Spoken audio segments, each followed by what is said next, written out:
रब से जुड़ने का सफर दिल की सदा बन जाए, जिंदगी का हर अंधेरा रोशनी सा बन जाए। ये सुफियान कौन है? मामा, वो मेरा क्लास फेलो है। फातिमा, अगर तुम ये सब पहले ना छुपाती तो शायद आज यहाँ तक नौबत ना आती। इसलिए सबने मुझे छोड़ दिया कि मैं बहुत बुरी लड़की हूँ। मगर मैंने तो अपनी सबसे महबूब तरीन चीज़ कुर्बान करना चाहिए थी ना अल्लाह।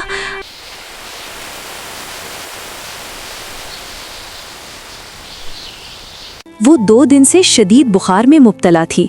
उसकी ममा को एहसास हो गया था कि उस दिन उन्होंने फातिमा को कुछ ज्यादा ही डांट दिया था।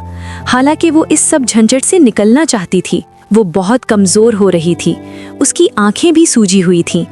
मिसेस रयान समझ नहीं पा रही थी कि ज्यादा सोने की वजह से ऐसा है या वो रोती रही है। फातिमा बेटा, ये सूप पी लो, कुछ एनर्जी आएगी तो चल फिर सकोगी ना। मामा प्लीज, बिल्कुल मूड नहीं है, अभी मैं सोना चाहती हूँ। ओके बेटा, आप रेस्ट करो। किसी भी चीज की जरूरत हो तो मुझे बुला लेना, मैं नीचे लंच। आंसुओं ने फिर से उसकी आंखों को गरमा दिया। कुछ था जो उसके दिल को बेचैन कर रहा था। सुफियान की याद या कुछ और, वो समझ नहीं पा रही थी। इस कैफियत में उसका सांस लेना मुहाल हो रहा था। वो 2 दिन से ना यूनिवर्सिटी गई थी और ना ही उसने अपना मोबाइल ऑन किया था। रात के 8 बज रहे थे। रोते रोते उसकी आंख लग गई।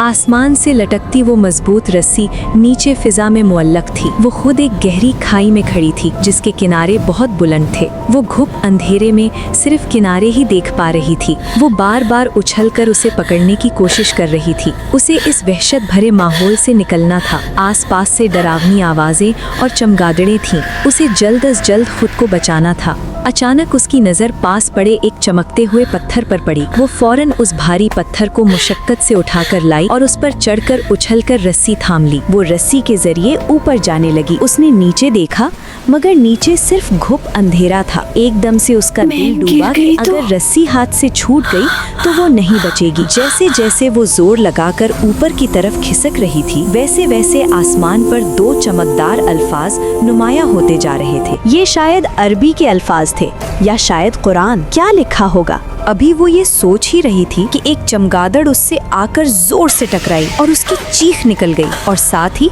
आंख खुल गई। वो यकदम उठकर बैठ गई। उसका जिस्म अब काफी ठंडा था। बुखार उतर चुका था। उसने घड़ी की तरफ देखा, 3:40 थे। उसने साइड टेबल से पानी पिया और दोबारा बिस्तर पर लेटकर सोने की नाकाम कोशिश करने लगी।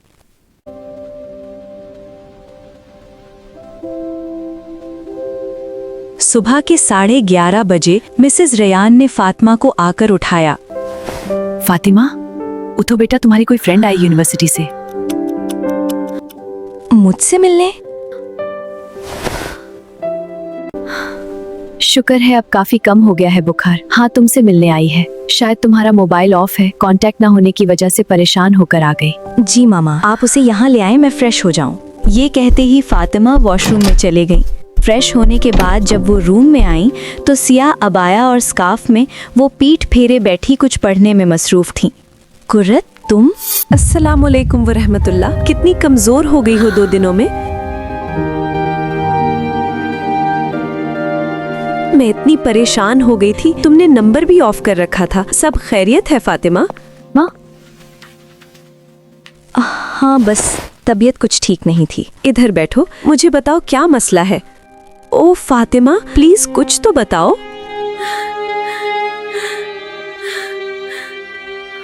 रस्सी, बहुत गहरे ख्वाब हैं ये तो फातिमा। मगर मुझे याद नहीं कि आसमान पर वो 2 चमकते हुए अल्फाज क्या थे। जहाँ तक मुझे लगता है उनमें तुम्हारे लिए कोई पैगाम है।